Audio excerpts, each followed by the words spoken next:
जय श्री कृष्णा। राधे राधे भक्तों। ओ भक्तों, आज की जो सत्य लीला कथा मैं आप सबके लिए लेकर आई हूँ, इस सच्ची घटना को सुनने के बाद लड्डू गोपाल के लिए आपका कलेजा कांप जाएगा। अगर आप भी लड्डू गोपाल की पूजा और सेवा करते होंगे तो अपने प्यारे लड्डू गोपाल के बारे में सोचकर आपका दिल कांप उठेगा। आप कभी सोच भी नहीं सकते कि प्यारे लड्डू गोपाल के ऊपर कोई इतना ज़्यादा अत्याचार कर सकता है। वो लड्डू गोपाल जो अपने भक्तों को सिर्फ खुशियाँ देते हैं, उनके जीवन को उजाले और रोशनी से भर देते हैं। उन लड्डू गोपाल को कोई इतनी पीड़ा दे सकता है? क्या कोई भी मनुष्य इतना गिर सकता है? कोई भी मनुष्य इतना दुर्व्यवहारी हो सकता है जो कि भगवान के साथ ही इतना दुर्व्यवहार करे?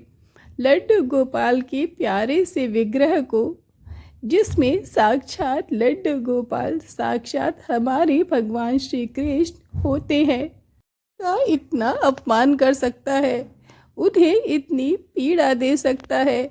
लेकिन दोस्तों, ये कथा कुछ ऐसी ही है। इस कथा में आपको देखने को मिलेगा कि एक भक्त को उसके लड्डू गोपाल से किस तरह से अलग करने का प्रयास किया गया और एक भक्त को उसके लड्डू गोपाल के साथ बहिष्कृत करके घर से ही निकाल दिया गया। हाँ भक्तों, ये सत्य लीला कथा है वैदेही जी की। वैदेही जी अपने बेटे और अपने बहू के साथ गुड़गांव के एक मकान में रहा करती थी। उन्होंने अपने लड्डू गोपाल की भक्ति के बारे में बताते हुए अपने जीवन की इस मार्मिक घटना को मेरे साथ शेयर किया है। वो मुझे बताती हैं कि जब उनका बेटा बहुत नन्हा सा था, तब से ही वो बाल गोपाल की सेवा करती आई हैं। उनका बेटा धीरे धीरे बड़ा हो गया और वो पढ़ाई करने बाहर चला गया।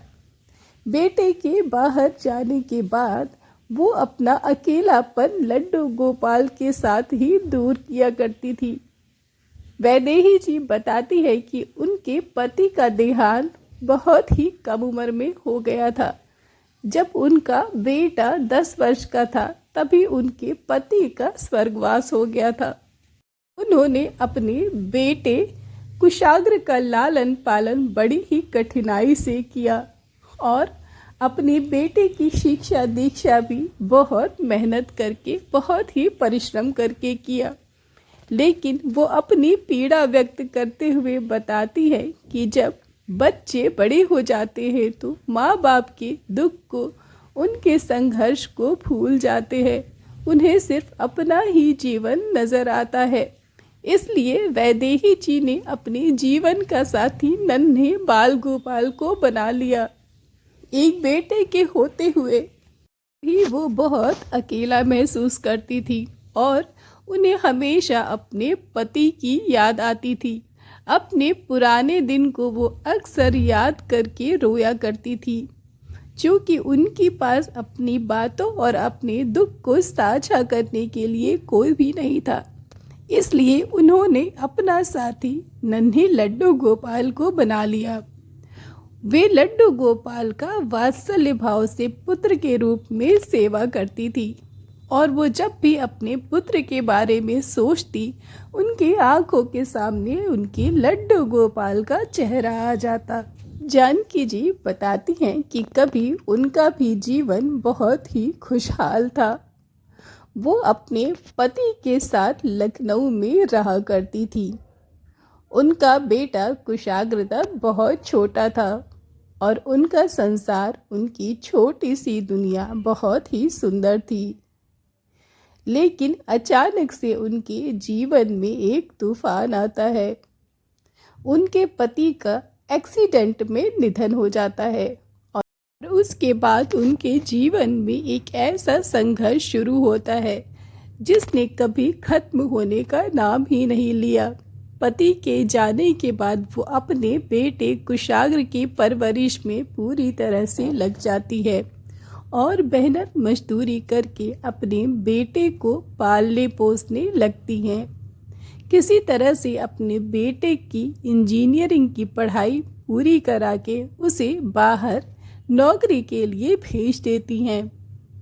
बड़े ही भाग्य से उनके बेटे कुशाग्र की बहुत अच्छी नौकरी गुड़गांव में लग जाती है। वैदेही जी को लगता है कि अब उनके जीवन में खुशियाँ आएंगी। उनके बुरे दिन अब बीत चुके हैं, लेकिन उनका ऐसा सोचना बहुत गलत था। तो उनके जीवन में कुछ ऐसा परिवर्तन होना बाकी था जो उनकी जिंदगी ही बदल देता। वैदेही जी बताती हैं कि पति के नहीं रहने के बाद से ही मैंने लड्डू गोपाल की सेवा शुरू कर दी और दिन रात अपने लड्डू गोपाल की सेवा पूजा में व्यस्त रहती। सच पूछो तो वैदेही जी का सच्चा साथी इनके लड्डू गोपाल ही थे और उनका साथ वो कभी भी नहीं छोड़ती थी। उनके बेटे की नौकरी लगने के बाद उसके लिए बहुत सारे शादी के रिश्ते आने लगे। वैदेही जी ने अपने बेटे के सामने विवाह का प्रस्ताव रखा, लेकिन उनका बेटा कुशाग्र अपने साथ ही काम करने वाली एक लड़की को पसंद करता था, जिसका नाम प्रिया था। कुशाग्र ने अपनी माँ से बोला कि माँ, मैं अपने ऑफिस में साथ में कार्यरत एक लड़की प्रिया से ही प्रेम करता हूँ और हम दोनों ने फैसला लिया है कि हम दोनों एक दूसरे से ही विवाह करेंगे। वैदेही जी अपने बेटे कुशाग्र की बात को काट नहीं पाती और वे अपने बेटे से कहती हैं कि बेटा, तुम्हारी ही खुशी में मेरी खुशी है।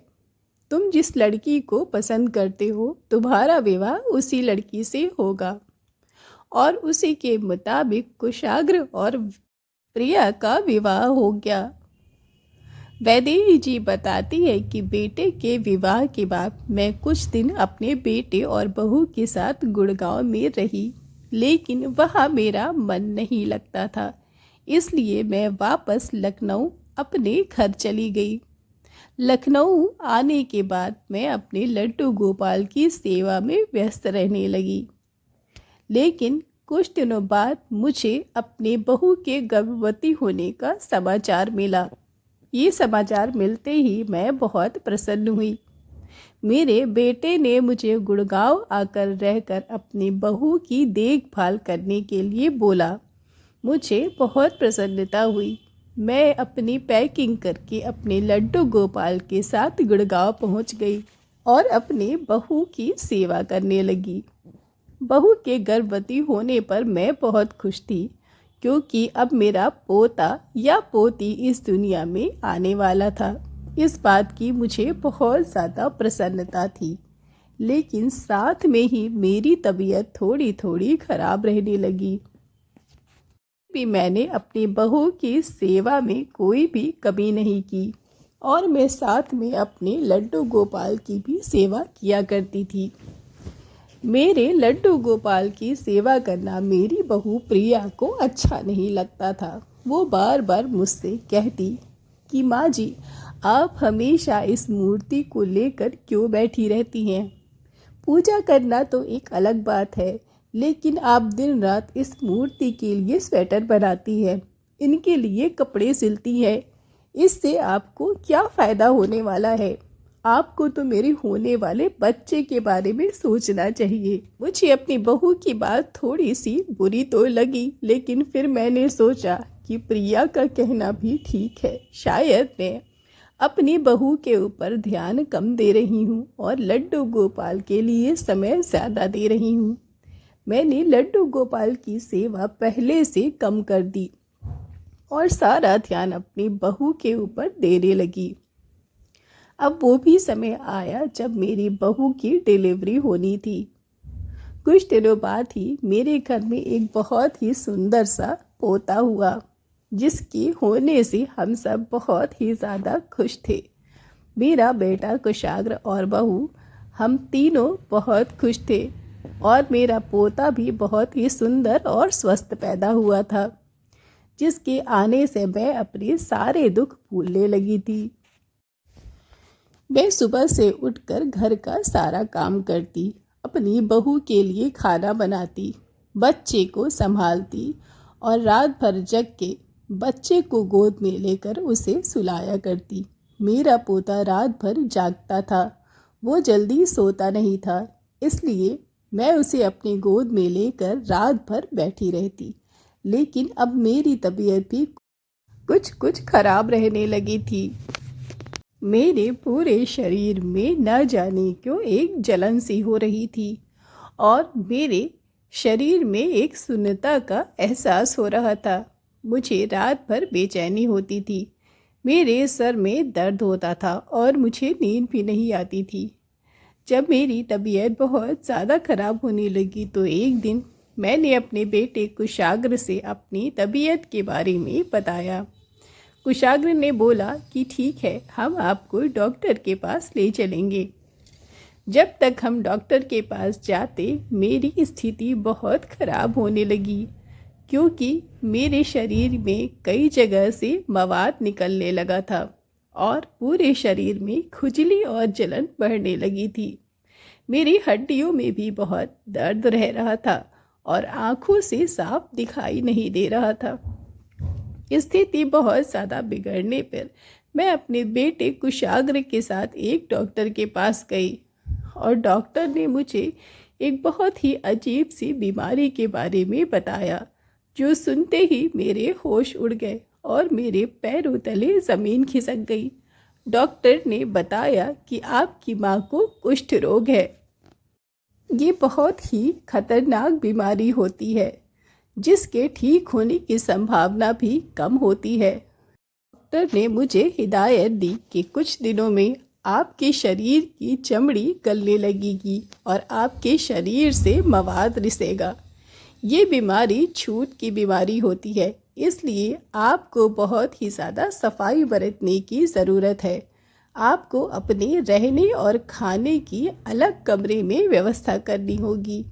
आपके संपर्क में जो भी आएगा उसे ये बीमारी होने का खतरा बहुत ज़्यादा है। ये बात सुनते ही मैं बहुत दुखी हुई। मुझे कुछ भी समझ में नहीं आ रहा था कि अब मेरा जीवन यापन कैसे होगा। मेरा बेटा ये सब सुनते ही बहुत ज़्यादा डर गया। उसे भी अपनी पत्नी और अपने नन्हे बच्चे की चिंता सताने लगी। डॉक्टर के यहाँ से हम और मेरा बेटा हम दोनों ही वापस आ गए। मैंने अपने बेटे कुशाग्र से कहा कि बेटा, तू मेरी चिंता मत कर, तू परेशान मत हो, मैं अपने लिए अपनी सारी व्यवस्था एक अलग कमरे में कर लूँगी। अपना खाना भी मैं उसी कमरे में बना लिया करूँगी। तुम दोनों को मेरे लिए परेशान होने की कोई ज़रूरत नहीं है। तुम सब अपने बच्चे के ऊपर ध्यान दो, मेरी चिंता मत करो। लेकिन जब मेरी बहू को इस बीमारी के बारे में पता चला तो उसने मेरे बेटे से मुझे घर से बाहर निकालने मेरा बेटा मेरे लिए अलग कमरे में व्यवस्था करने लगा। मैं चुपचाप अपने बाल गोपाल के साथ उस एक कोठरी में रहने लगी। मैं उससे बाहर भी नहीं निकलती थी और ना ही बाहर की चीज़ों को हाथ लगाती थी। मैं बहुत ही ज़्यादा दुखी हो गई थी और अपने बाल गोपाल से रात दिन पूछती थी कि हे प्रभु, मैं अब आपकी सेवा कैसे करूं? मेरे पूरे शरीर से तो मवाद रिस रहा है। मैं इन हाथों से आपको कैसे नहलाऊं? इन हाथों से आपको भोग कैसे लगाऊं? तो अब इस लायक भी नहीं कि अपने हाथों से आपके लिए भोजन बना सकूं।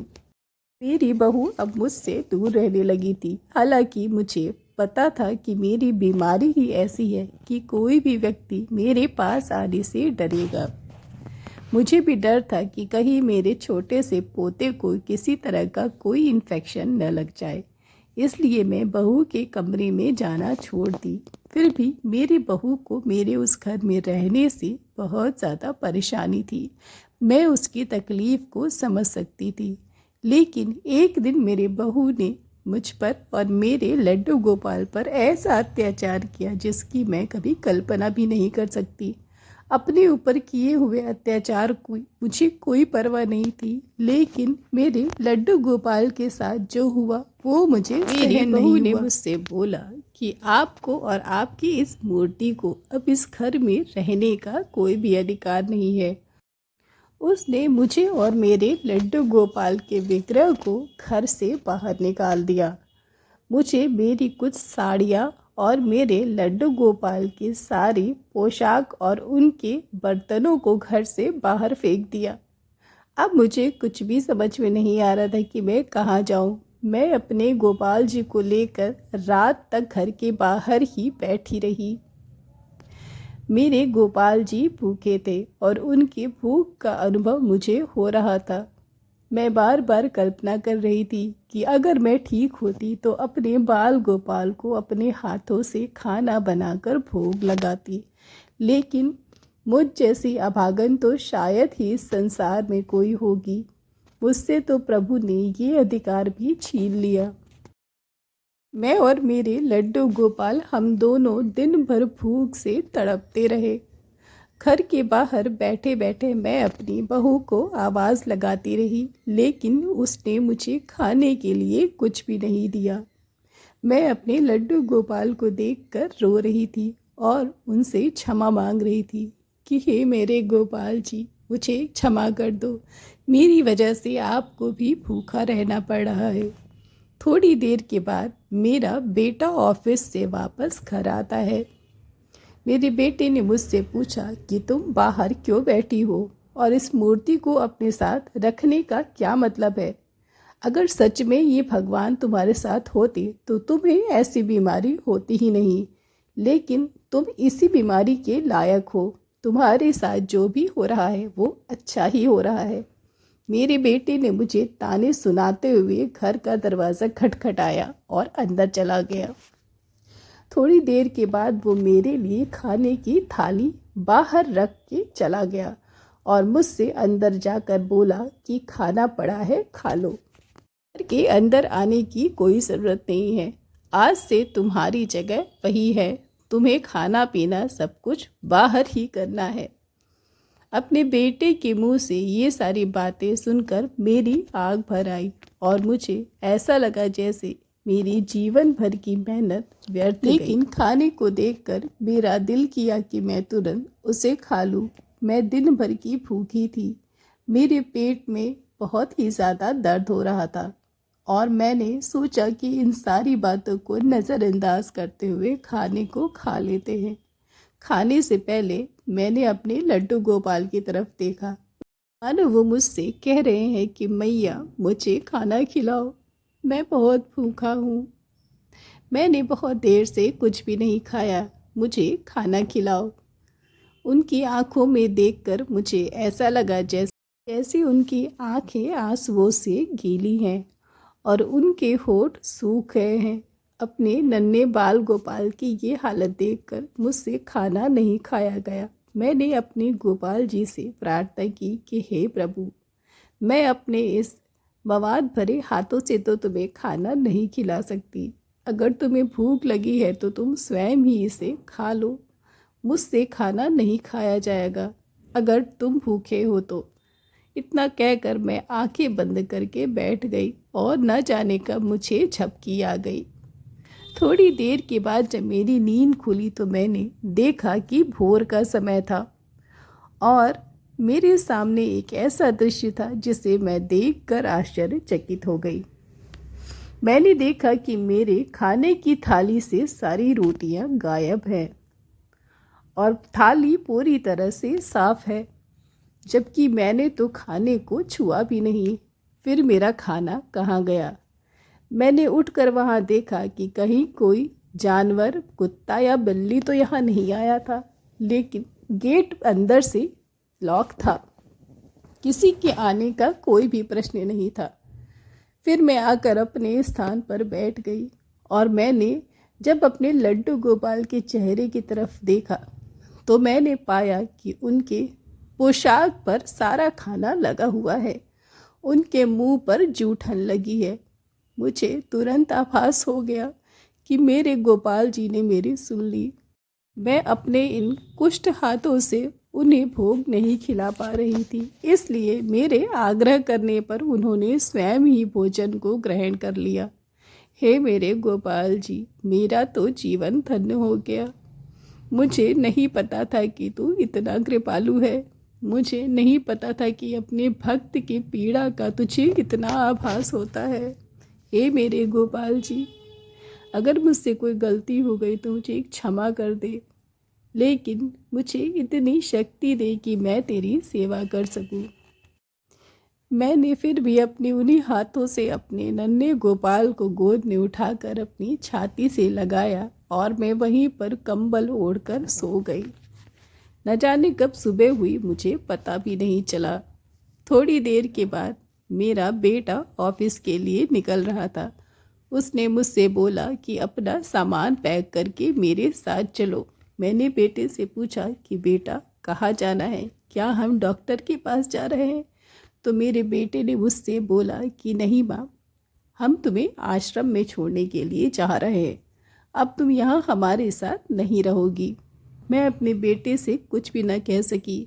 अपना सामान और अपने गोपाल जी को उठाकर मैं अपने बेटे के साथ गाड़ी में बैठ गई और मेरे बेटे ने मुझे एक कुष्ठ आश्रम में छोड़ दिया।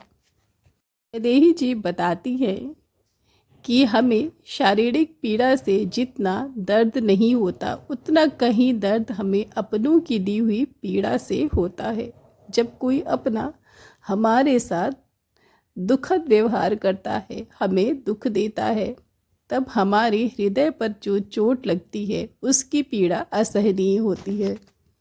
और वैदेही जी के साथ कुछ ऐसा ही हो रहा था। उनका अपना बेटा उन्हें कुष्ठाश्रम में ले जाकर छोड़ दिया।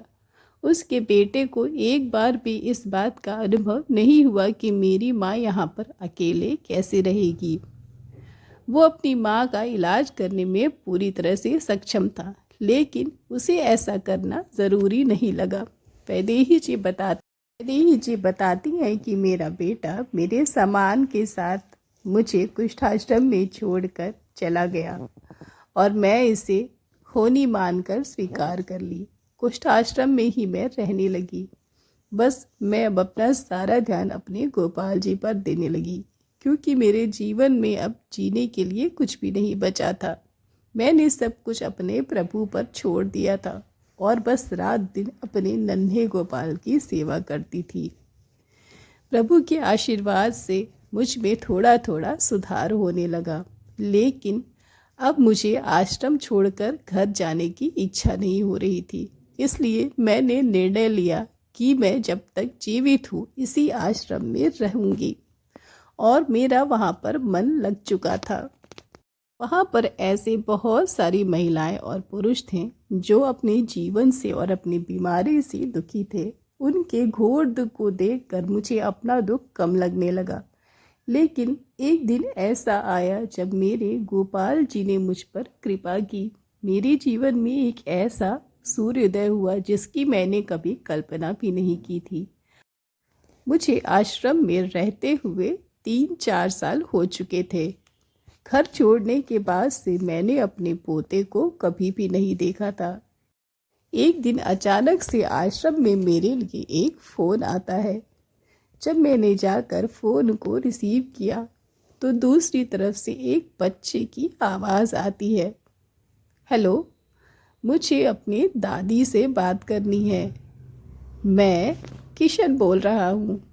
ये प्यारी सी आवाज़ सुनकर मेरा हृदय प्रेम से भर उठा। मैं उस आवाज़ को नहीं पहचानती थी, लेकिन मुझे ऐसा आभास हुआ कि हो न हो ये प्यारी सी आवाज़ मेरे पोते की ही है। उस दिन पहली बार मैंने अपने पोते से बात की, और बात करने के बाद मुझे जो सुख मिला उसे मैं व्यक्त नहीं कर सकती। मेरे पोते ने मुझसे बोला कि दादी, आप कैसी हो? मुझे आपकी बहुत याद आती है और मैं पापा के साथ आपको लेने आ रहा हूँ। मैंने अपने पोते से यहाँ आने के लिए मना किया, लेकिन वो आने की ज़िद करने लगा। शाम को मैंने देखा कि मेरा बेटा मेरे पोते के साथ आश्रम में मुझसे मिलने आया है। मेरे बेटे ने आते ही मेरे पैर छुए, मुझसे पूछा कि माँ अब तुम कैसी हो। मैंने अपने बेटे से बोला कि बेटा ये पूछने में तो तुमने बहुत साल लगा दिए, लेकिन अब मैं बिल्कुल ठीक हूँ और मैं यहाँ पर बहुत खुश हूँ। मेरा बेटा मुझसे कहने लगा कि माँ मैंने बहुत पाप किए जो आपको इस कुष्ठ आश्रम में छोड़ दिया। ये आपका पोता किशन आपको और लड्डू गोपाल को दिन रात याद करता है और मुझसे कहता है कि अगर दादी और लड्डू गोपाल घर नहीं आए तो मैं कहीं दूर चला जाऊंगा, मैं आपके साथ नहीं रहूंगा। माँ आप अपने पोते के लिए घर चलिए, मैं आपको लेने आया हूँ। मैंने अपने पोते किशन को बहुत समझाया कि बेटा मुझे एक ऐसी बीमारी है जिसकी वजह से मेरा तुम सबके साथ रहना ठीक नहीं है, क्योंकि तुम्हें भी ये बीमारी होने का खतरा है। मेरे बेटे ने मुझसे बोला कि माँ आपके लिए जो भी ठीक होगा हम करेंगे, हम आपको अपने साथ ही रखेंगे। अगर ये बीमारी हमें होती तो क्या आप हमें छोड़ देती?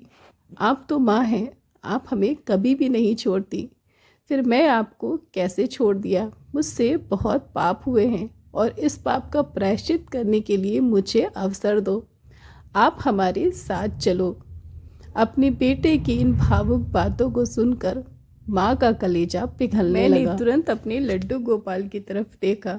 मैंने जब उनकी आंखों में देखा, मुझे ऐसा प्रतीत हुआ मानो मेरे लड्डू गोपाल कह रहे हो कि मैया हम दोनों को घर चलना है। अपने गोपाल जी की बात को मानते हुए मैंने अपना सामान उठाया और अपने लड्डू गोपाल को अपनी गोद में लिया और अपने पोते किशन के साथ अपने घर आ गई। घर आकर हम सब एक साथ बहुत ही प्रेम से रहने लगे और मैं और मेरा पोता मिलकर लड्डू गोपाल की खूब सेवा करने लगे। वैदेही जी अपनी पीड़ा और अपनी खुशी व्यक्त करते हुए कहती है कि अपने बुरे कर्मों का फल हमें हर हाल में भुगतना ही होता है, लेकिन जब हम लड्डू गोपाल की भक्ति करते हैं तो वो हमें उन्हें सुधारने का अवसर देते हैं। उनकी भक्ति से हमारे सारे पाप नष्ट हो जाते हैं और एक बहुत ही सुखद जीवन का उदय होता है। जय जय श्री राधे श्याम।